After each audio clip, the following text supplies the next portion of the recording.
it's exciting. And so I remember when my now grown daughter, Sarah, was young, I said, let's do a children's book together called Grover Cleveland Again. Well, things conspire and that's not possible. Now I've got my youngest, Willa, after Lily and Olivia also went through this drill. Willa has now committed the presidents to memory and insists on every social occasion demonstrating her prowess wherever she can. That I said, I'm really going to do this, and we've done it. We've got a book that will be good for the young 4- and 5-year-olds in their memorization. It's a 2-page spread on every president, except for Grover Cleveland, who gets 4 pages.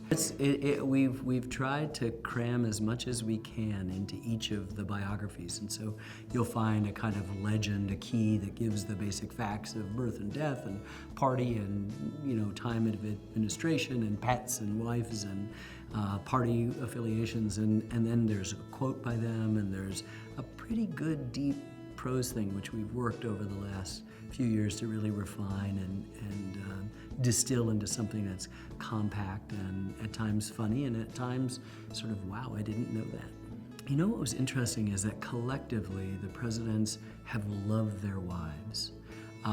There was even one president who was so grief-stricken by the loss of his wife that he commissioned a stained glass window in St. John's Episcopal Church and could see it from the White House. We can perceive patterns and themes that emerge in American history. Mark Twain said that history doesn't repeat itself, but it rhymes, and that's exactly right.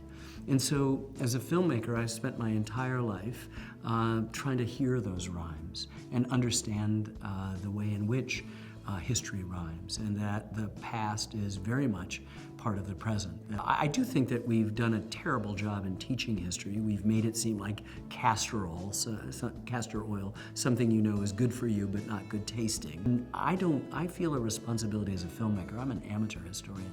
I feel responsibility as a filmmaker to tell a good story. I hope I'm learning how to tell stories better. We work with a lot of really talented people, and I hope that I can look back across the arc of the films I've made and said, I'm learning how to tell a story better and better and better. And I would probably be found in the library in Newark, Delaware, and Ann Arbor, Michigan in nonfiction. My brother seemed to be consuming novels and stories, and I seemed to be wedded on reading encyclopedias and stories about science and explorers and real things.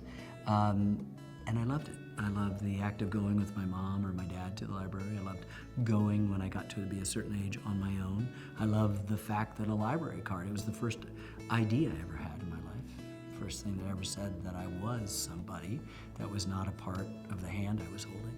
That's a big thing. And then libraries have turned into the most important places in my work for the last 40 years.